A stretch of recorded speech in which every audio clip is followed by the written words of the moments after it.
So right now, people went so fucking crazy when I said this, and I know we're jumping around, but That's okay. over active war zones right now, there is such an increased frequency of what they call UAP or UFO that they have these rules whether or not they fire upon them. And people got so mad at me for saying publicly on the news that we do fire at UFOs, because we fucking do. But why we do is not what people think. So when you have an active war zone, specifically the area of the world that I'm talking about in the Middle East, anything within 27 to 30 miles of ground troops gets fired upon. That's it. But I was exposed to documents that tell me a little bit more precisely how you choose what to fire upon. And what you fire upon is anything that appears that it could have a payload. Really? Yeah, because it would be a threat. What do they do with like the cubes surrounded by these spheres?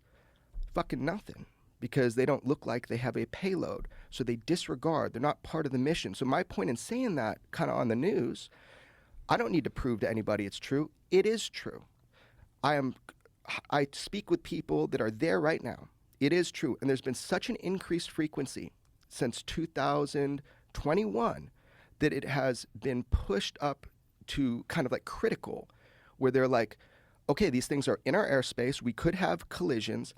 But more importantly, like, we see other countries firing on these. Russia, Syria. We know it's not their assets. So the question is, whose are these? So when you say firing at these, so Hellfire missiles. right. So you have this thing, and what shape are these ones that have payloads?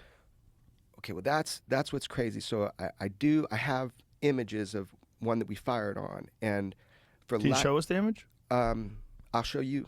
I'll show you. Yeah. Show me right now. I'll show you. I'll show you. But I think You can't show it publicly yet? I don't know, because it comes from a document I probably shouldn't have seen. But people send things to me in ways that I can look at them. So okay. Anyway, let's talk about that later. So Okay, it so looks like this. Looks like a fucking jellyfish, man. Like a jellyfish. Yeah, I don't know. It's stiff, but that about the size of like a big coffee table. That's the one at least that we've fired on recently. A big coffee, like this desk, maybe? Yeah, about Okay. 10 to 12 feet. And then it looks Domed, and then it has and they're not all like this, but this is the one we're talking about that I know was recently fired upon. And what do they think it's made out of? See, that's the whole thing, man. Is it like metallic?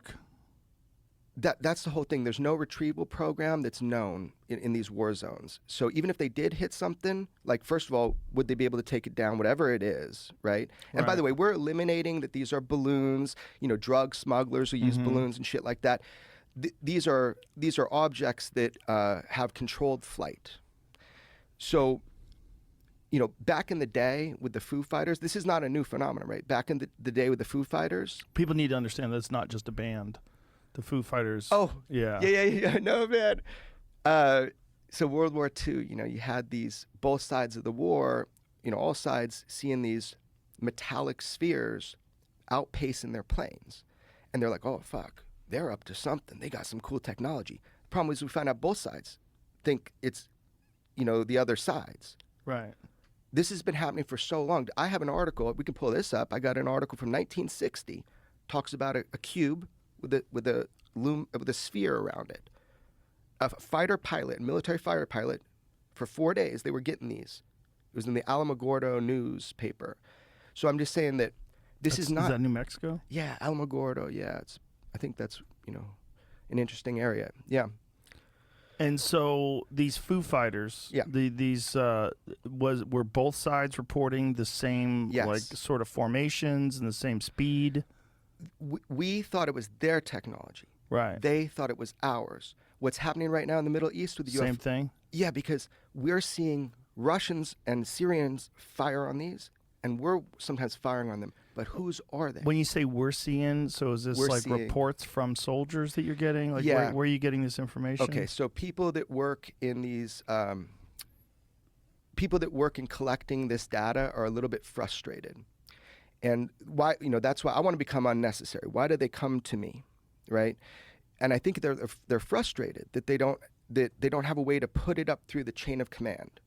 that it gets lost in translation. Or they just suppress it. They don't even spend, I don't even think it's nefarious. They just don't spend the gas to go look at something that it's not part of the mission. Right. There's no proactive UFO kind of like discovery process. It's all kind of reactive.